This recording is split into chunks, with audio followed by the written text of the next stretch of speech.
Praying 5 times a day is not easy for the average Muslim. Now imagine being a Muslim with ADHD.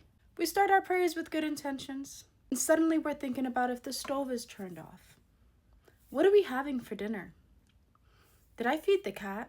The prayer ends and that guilt comes in. Why am I like this? Why can't I just focus on my prayer? What is wrong with me? If this sounds like you, I want you to understand that you are not a bad Muslim. And also, you are not alone. For years, I struggled with the belief that I was a bad Muslim. For years, I struggled with the thought that I will never obtain true khushu'. I tell myself, I love Islam. I love Allah. What's wrong with me? I compared myself with other Muslims and their level of concentration with my level of concentration and why I can't do what they do and why is it so hard? Eventually, I learned that my struggle was not my lack of faith. I have ADHD. ADHD doesn't mean that I don't care. ADHD doesn't mean that I'm lazy, which we get that a lot, which I don't understand because we literally accomplish 10 times more than the average person, but that's another video. What most people don't understand is that ADHD is a neurological condition. ADHD affects our attention, our working memory, our executive functioning. Understand that these are all things required to pray one single prayer. Prayer asks you to stop what you're doing and transition into prayer, right?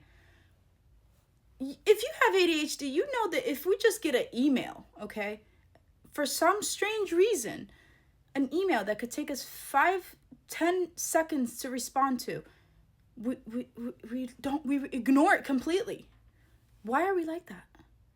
The same part of our brain that's telling us to avoid that email is telling us to avoid that prayer.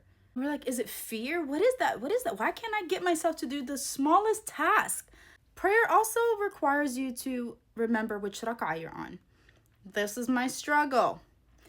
I will always forget which rak'ah I'm on. Like, if I don't actively use every cell in my brain to remember which rak'ah I'm on, I will forget.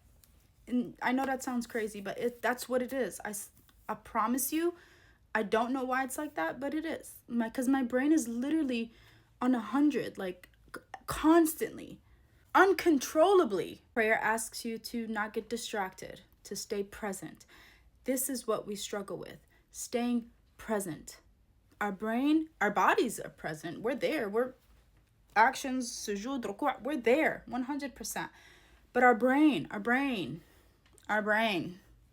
But this doesn't mean that our love for Allah is weak or our iman is weak. It has nothing to do with that. It just means we have to work harder to stay present, stay mindful, stay focused, and engage in our prayer.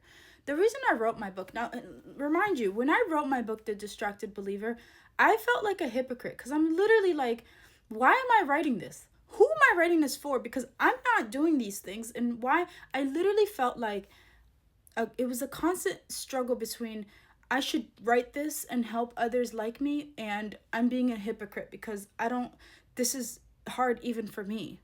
But one thing about the ADHD brain is repetition is so important.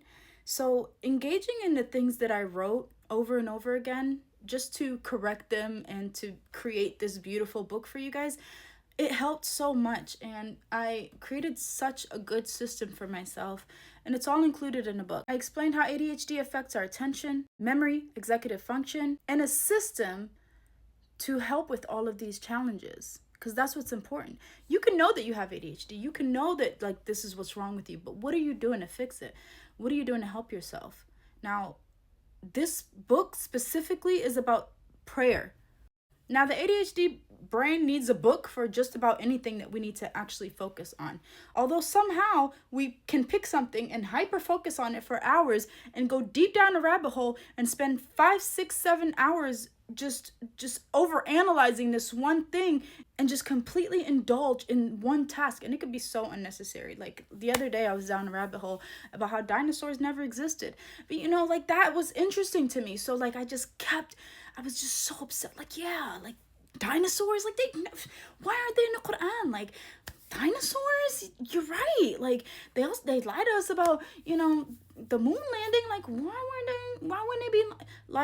wouldn't they be lying about dinosaurs?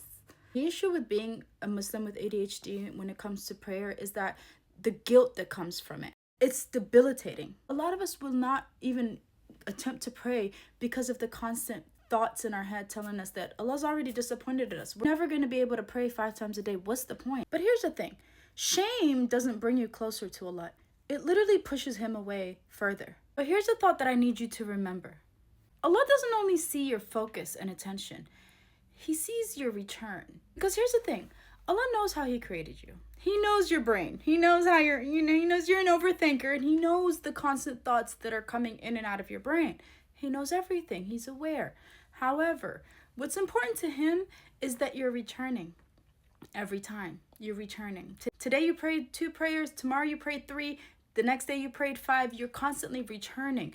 You're constantly making the effort to continuously pray those 5 prayers, and you're putting in that work, and he sees that you're actually making every intention to become closer to him through your prayer. Because don't forget that that's an act of worship in itself. When I was writing The Distracted Believer, I was still a distracted believer. I still didn't have khushu'. I spent years believing that I'm never going to be close to Allah, but all I needed was a system. And it's so important with ADHD to create a system for yourself. I started to prepare my brain for salat. I know dhuhr is coming. Usually we're working.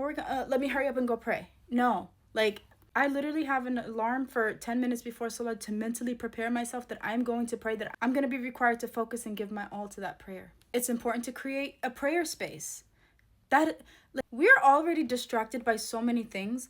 It is so important that you have a space specifically for your salat that you can focus, that you can go to, and that is your Zen space. I included so many tools to help you, and it's so important that you stop measuring your prayer by perfection and measure it by your ability to return, your ability to get up and try again. And remember, you are not broken. You are just a distracted believer who keeps returning to the Most High, and that's what's beautiful. That's what you have to credit yourself for. If this video encouraged you, let me know in a comment. What's the hardest part of salat for your ADHD brain? Let's help each other out, because your answer might remind someone else that they're not alone. May Allah make our hearts present. May He accept our efforts and continue to guide us towards Him. Ameen.